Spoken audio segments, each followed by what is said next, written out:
Hey, how's it going? It's Hocus, and welcome back to another episode in the Minecraft SMP, RambleCraft SMP, I should say. The RambleCraft SMP series. This is the big episode 20, episode 20.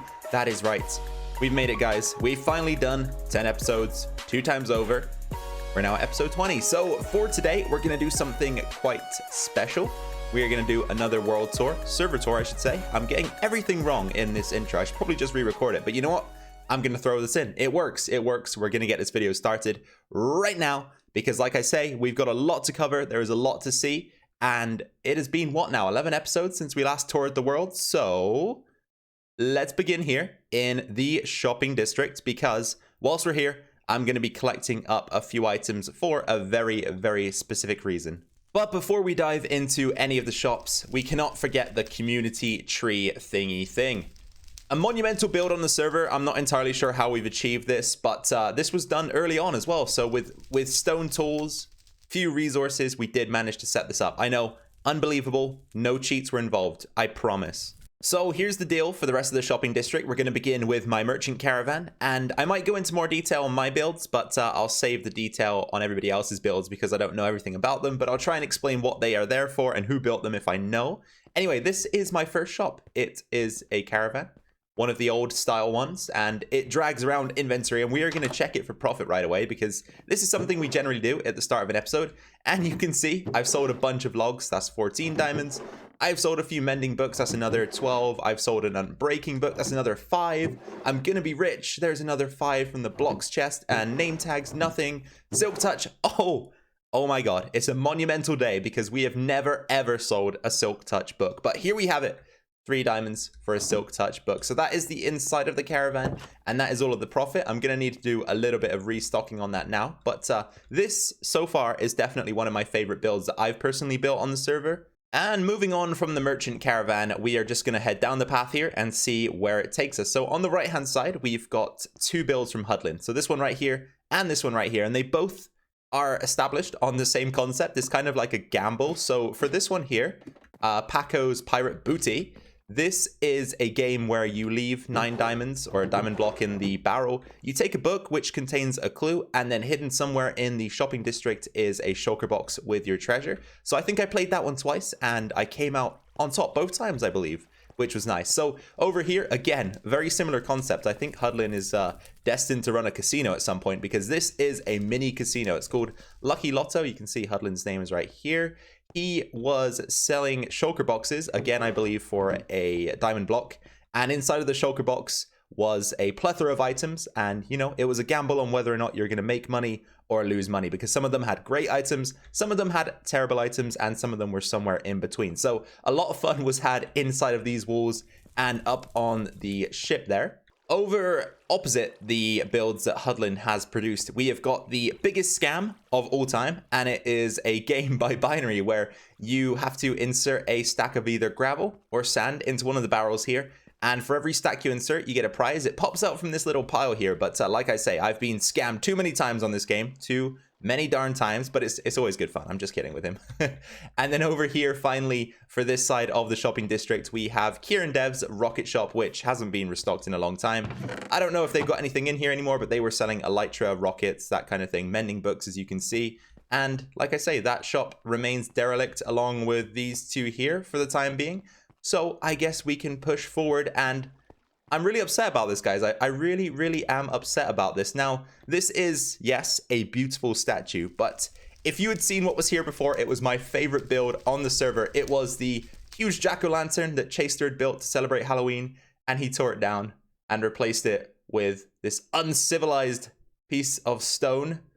And what does it say? It says, Ramblers Unite by CHASETER. 1 diamond block equals a 16 by 16 shopping district plot. Okay, so essentially what this is a statue to hold the payments for the shopping district. So if you want to build a shop around here for a 16 by 16 plot, 1 chunk, you have to not play Hocus, you have to pay a diamond block, which you can place upon the top of the statue there.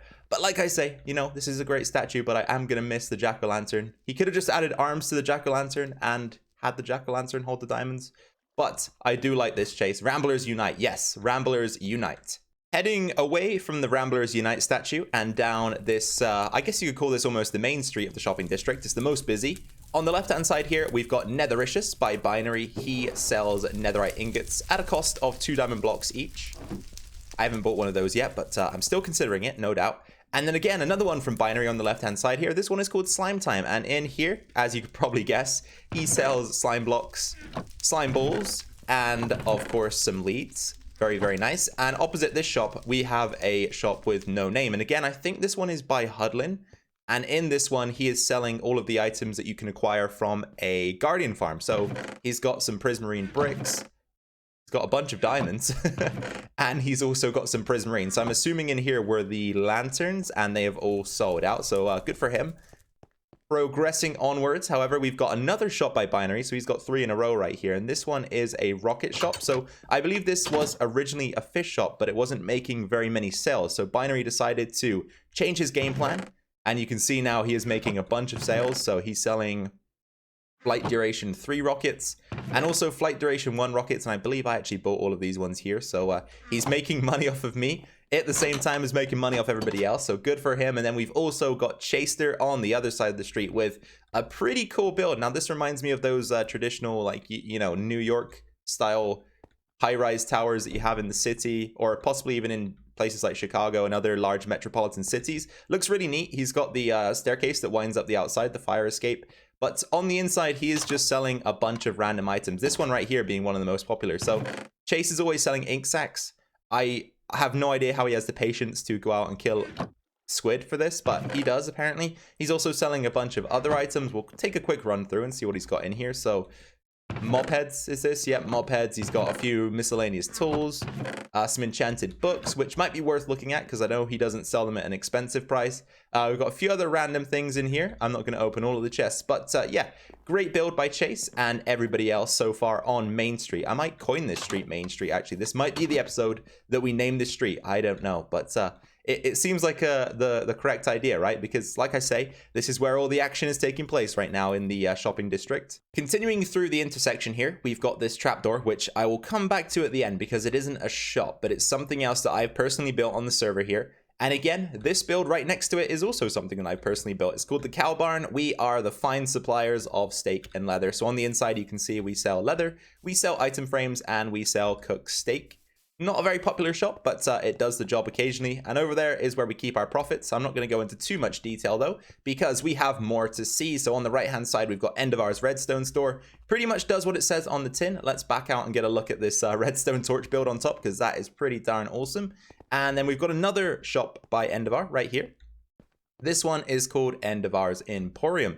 And on the inside, he sells iron blocks, rockets, and some totems of undying. So these are all the things that he's farming around his base. I know for sure he's got a nice iron farm on the go.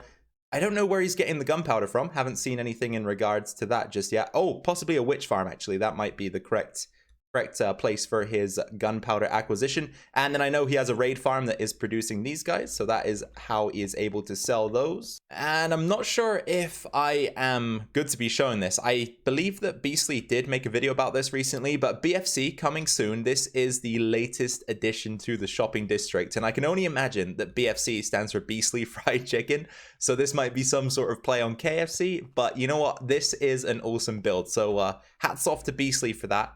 Let's just take a look around the outside, because I was really impressed when I saw this for the first time. So he's gone for a combination of what looks like he's gone for bricks, I should say, some terracotta and some quartz, which all together looks very, very nice indeed. He's got all this foliage out front, a tree, a little path area outside, which always looks great. So yeah, like I say, really, really do enjoy this build, and I cannot wait to see what Beastly decides to put on the inside. That about does it for the shopping district, aside from this guy right here. And this is what I like to refer to as the bunker club. So the idea behind this build was to create a little club that Ramblers could join, and then I set out tasks for them to complete. So at the moment, the task is to retrieve 32 blaze rods.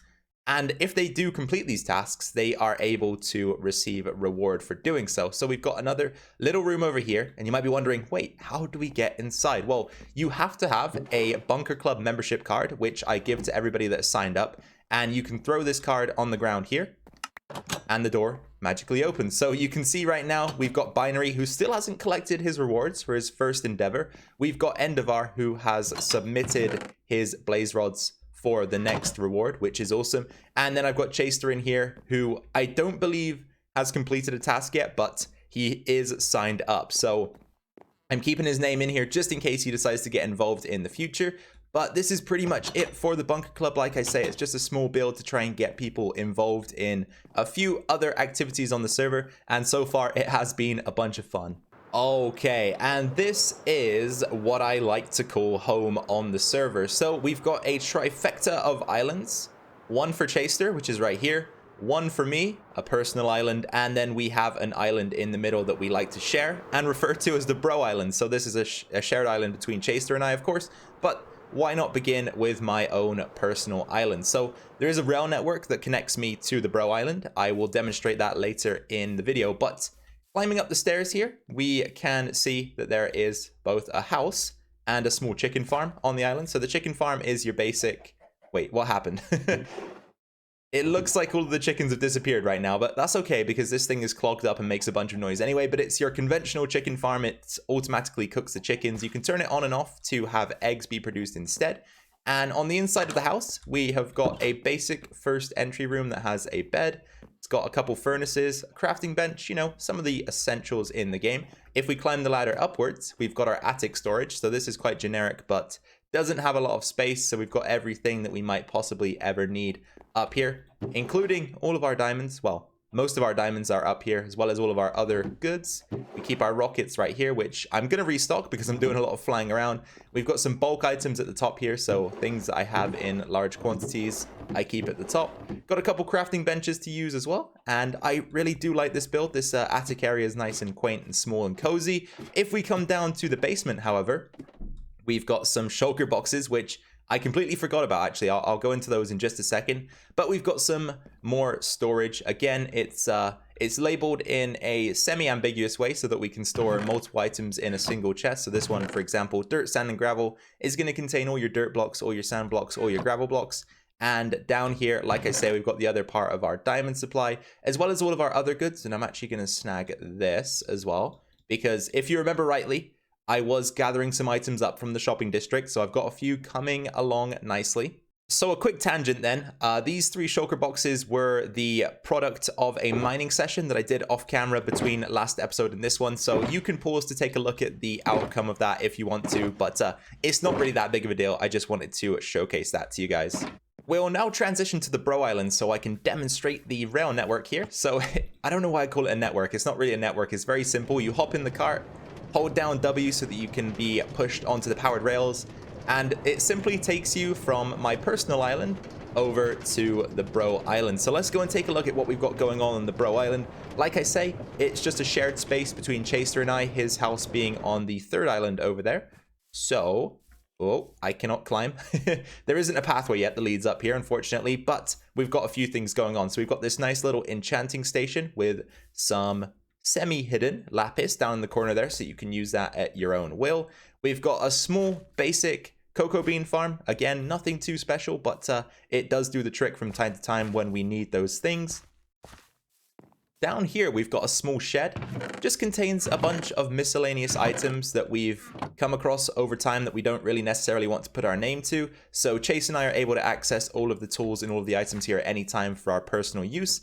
And then up here, we have also got a portal that links us to the Nether, so we can travel quickly through the Nether instead of flying around everywhere.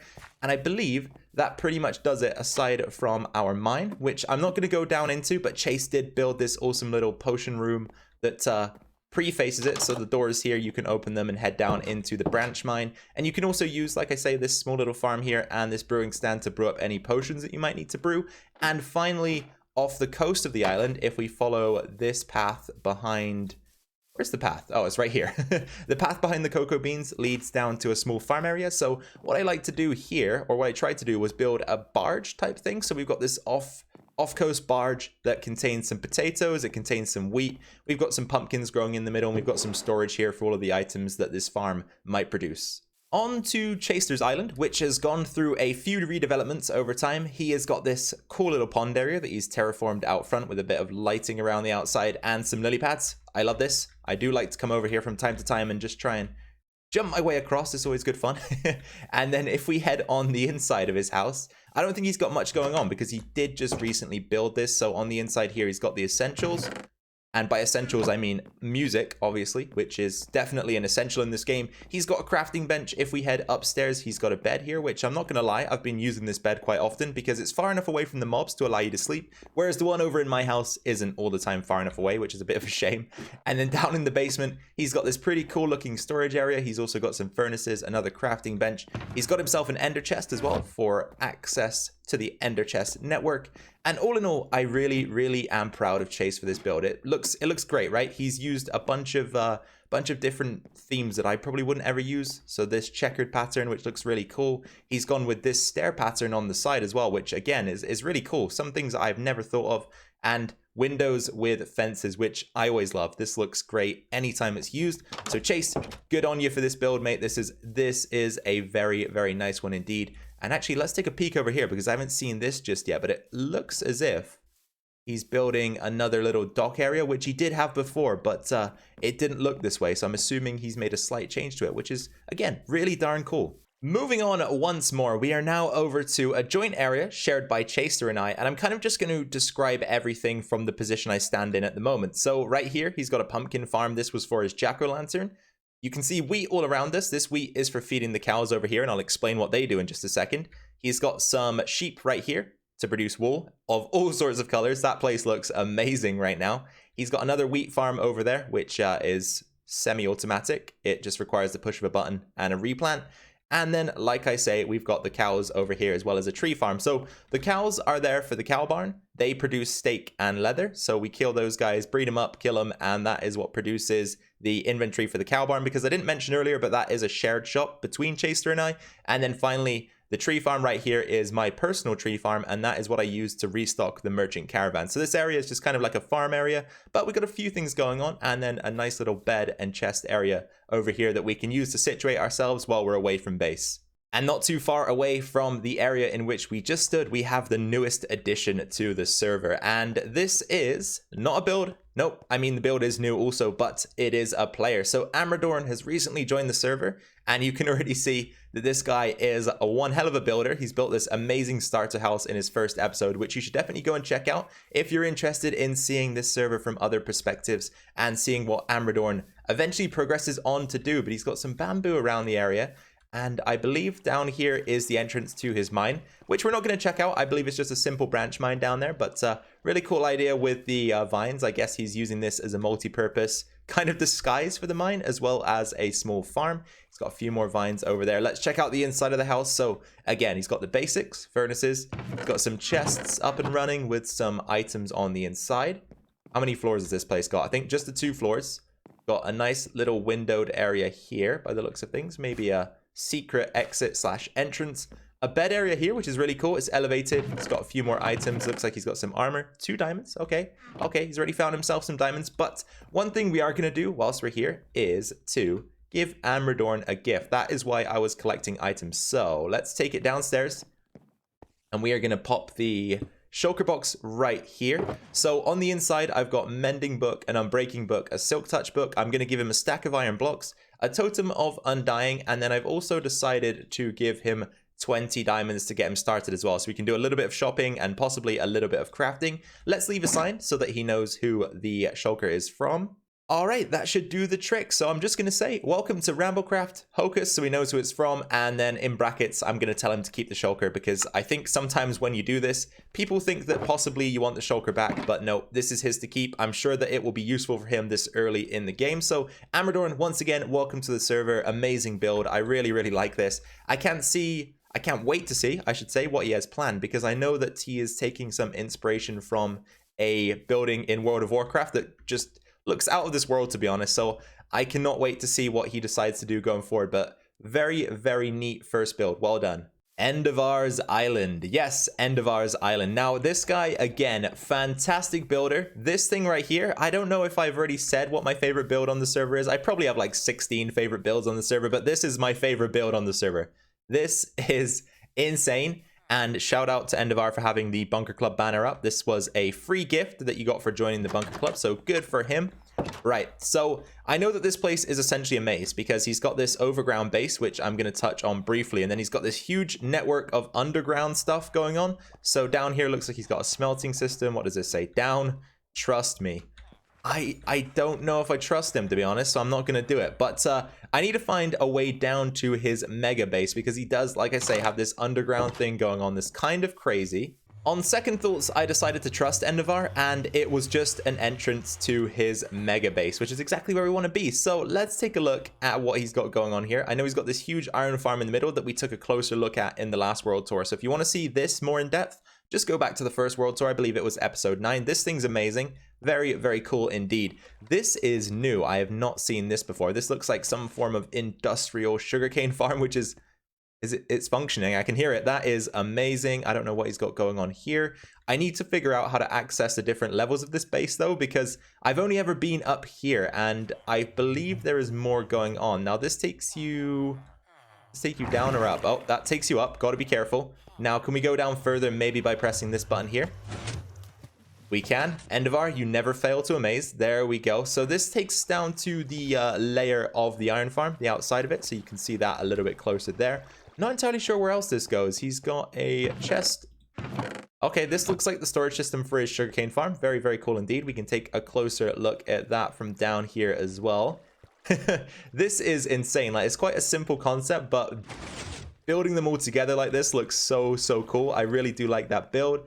Down there, I believe... Is there anything going on? Does this just lead around the back of the sugarcane farm? Okay, it does. But we've got a beacon coming from down there. Oh, he has a wool farm also. Again, not something I was aware of, but this is a really cool storage room. Okay, okay, really like that. And the sheep are here.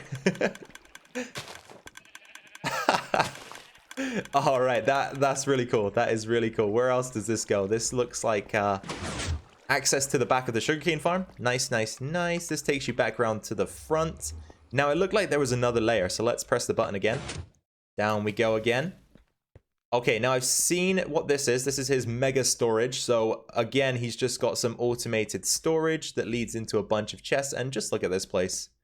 Look at this place. What's he got in here? Nothing at the moment. Nothing here. Okay. Endavar he is on a mission to build the greatest base on the server. And I think he's winning that race right now. Oh, wow. He's got a bunch of iron here as well. A bunch of other agricultural items. What looks to be another room that he's building. Temporary slime farm perhaps, because these guys are hanging around in here. Ouch. No, no, no. And then this looks like the redstone for his storage system.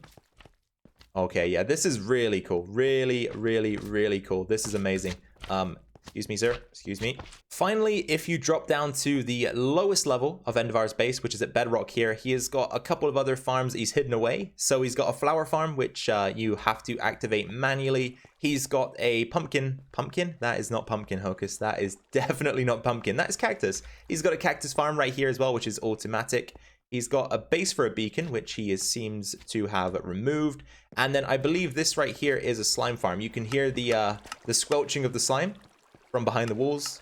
So I'm pretty sure I'm correct about that. And that just about sums it up for Endavar. So let's move on to the next base. Aha, so this was a place that I didn't think I'd find. So Cam, whose base this is, and Beastly, I don't have their coordinates. So unfortunately, I might not be able to showcase their builds today. But this is Cam's little base that I came across whilst moving on to Binary's Island. So on the ground floor here, he's got a little kitchen with some smelters and some storage, which is really cool. He's got his food in here. And again, hats off to Cam. He's done a little bit of design work here.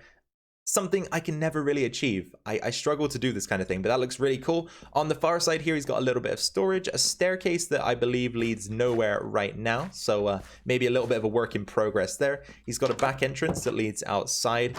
And then before we move on, I do want to showcase his bedroom area. So if you come up the stairs here and open this smaller room, He's got a nice little bed, a chest with a few miscellaneous items in, and then this really cool balcony that leads out onto the roof where he has a potato farm, which is nice and cool. And if you look up, he's actually using the campfires as a canopy, which, like I've said in the past, is a really, really great idea. I love this little house. Very, very nice indeed.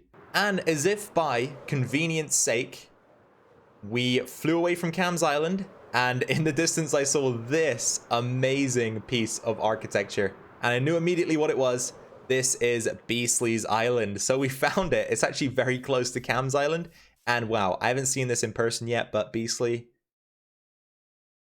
I have no words. That is an amazing build. So Beastly's house is very similar to Cam's in style.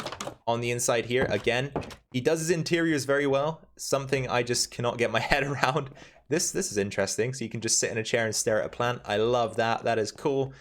We've got, what's this? Oh, wow. I don't know what that is. I'm not going to jump down there just yet. We've got a portal out in the distance there. I suppose this is supposed to be a TV. Very, very cool idea. Now, I want to get upstairs so we can take a quick peek upstairs, and then we're going to head into the lighthouse because that lighthouse is fantastic. So up here, Beastly's got his bedroom, a little bit of storage, a couple doors that lead out to a balcony. Very, very nice indeed. Now, the part that I'm excited for. I really, really, really have wanted to come and see this for a long time. But like I say, I don't have coordinates for Beastly's base, so maybe I should write them down whilst I'm here. But this build, again, I have no words for it. It's very, very cool. What does this do? Actually, I don't want to press anything just in case. I think that might be there for design. Okay, so we've got, yep, again, this interior is just so detailed. I need to start incorporating this into my build some more because it does make a huge difference. And Beastly has done a fantastic job of it right here. So we're almost at the top, I believe. And he has got a light on the inside. I don't know if it functions at all, but he's got the light at the top there. The yellow glass to make it look like a traditional lighthouse kind of light, you know, where the where it's very bright, very vibrant. And all in all, this is amazing. So I know I said I had like 16 of my favorite builds on the server, or 16 favorite builds on the server.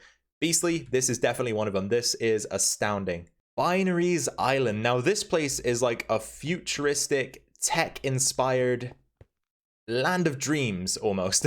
It just looks so cool. The build style that he's got going on here is perfect for his purpose. So this right here, I believe, is his slime farm. If you head into that little bowl there, you can see the farm itself. We're not going to do that though because I do not want to get stuck. Something I should have showcased from the top of here that I'm going to get back up there for is this floor design. I mean, look at this. Just feast your eyes upon it. It is amazing. Amazing, amazing. I'm not sure what this building is or what it's supposed to do, but it's a very cool design once again. Over here looks like he's got a small mob farm going on. That is what I'm guessing that is. And then down here, a sugarcane farm beneath it. So again, very, very cool. Let's see how much he's making. An awful lot of sugarcane. That is how much he's making. Now, I guess this is where he's getting his rockets from. So he's killing creepers that come out of the farm there, combining it with the paper from the sugarcane. Over here, again, not entirely sure what this one is. I don't think I've seen it before. He does have a nice collection of boats out on the water there, though. I don't know if you guys spotted that. What is this? Oh, I think this might be his... Is this a concrete farm or something? Yeah, I think this is his concrete farm. So let's take a look. Has he got anything in here? He's got a little bit, some white concrete. So yep, that must be his concrete farm. Anything else of note around here? Let's fly into the sky. That's the easiest way to see things. Oh, there's his AFK spot for the mob farm there. I'm really interested to know what this building's going to be. Looks very cool indeed. So slime farm. I think he does have a small base area here behind his AFK fishing farm, which is inside of that building. So in here, he's got his AFK fishing. I don't exactly know how this works, but it does, apparently. I haven't used it before, but I've seen his videos, and it does certainly work. And then in here, I think he's just got his temporary base from the start. So he's got a mini AFK fishing farm here, a bunch of storage, his enchanting, his smelting area, and his bed and ender chest. And now on to the Christmas village. So we're done with individual bases. Now we're going to look at a community effort. So over Christmas, we all decided to come together and make a few thematic builds in a snowy biome over here on the server. And I think actually this is my shulker box right here. I should probably come and grab that. So this is my personal build here in the Christmas village. It is a snow farm that looks like a snowman. So what you can do is grab a shovel. You can dig up the snow here to get snowballs, and then they will be deposited into the chest down below. We've also got a secret Santa game, which is shaped like a gift. This looks awesome. I wasn't able to take part in this, unfortunately. Maybe if we do something similar in the future, I'll definitely get involved. But that was a cool design. I think Beastly may have set that one up. I'm not entirely sure. Beastly also established the village with this Christmas tree, which, again, wonderful build. He does some amazing things on the server. We've got Cam's Santa here, which is very, very cool indeed, and absolutely ginormous. I think Beastly was at fault for this as well. I don't know why I said at fault, because there's nothing wrong with it. It's amazing again, but it's a big gingerbread man. He's holding his sugarcane stick. And then finally, over at the back of the village, we've got a couple of other things. So one here from Chase. This is his sled with some reindeer pulling it along. Very nice indeed. They've got the little bushy tail things on the back. And then finally, we've got Cam's little village, which is very nice indeed. It definitely grasps that concept of, you know, snowy landscapes and Christmas log cabins, that kind of thing. Looks really nice indeed. And all in all, I'm very proud of everyone that came together and put work in on this Christmas village, because it does, like I say, it does elicit those feelings you get around that time of the year, and it certainly does look very beautiful. To close out today's tour, we are going to take a dive into the vast darkness of the end and our very strange end portal, which is missing some of the structure blocks for some reason, and they're not invisible. They genuinely just don't exist. I have no idea how that happened. They were there at the start, but all of a sudden they're just gone. So it's not a concern. Anyway, once you dive through the portal, we are greeted with a pretty cool opening area that allows you to fly directly out towards pretty much our only build here, which is an Enderman Farm. So let's take a closer look. The true way to access it, I guess, is along this bridge here, but obviously you can fly in there, you can get there however you want. As long as you don't dive into the end, you should be okay. And I meant to say void, not end. As long as you don't dive into the void, you should be okay. So up here, you can stand and swipe to get your experience, to get your ender pearls, to get whatever else you might want to get from this location. If we take a jump down below, we've got some storage, so you can grab more ender pearls if you require them. Around the back here, we've got ourselves an enchanting setup, a grindstone, and an anvil, as well as an ender chest and a crafting table. So if you need any of this equipment, you are good to go. I don't know who this belongs to.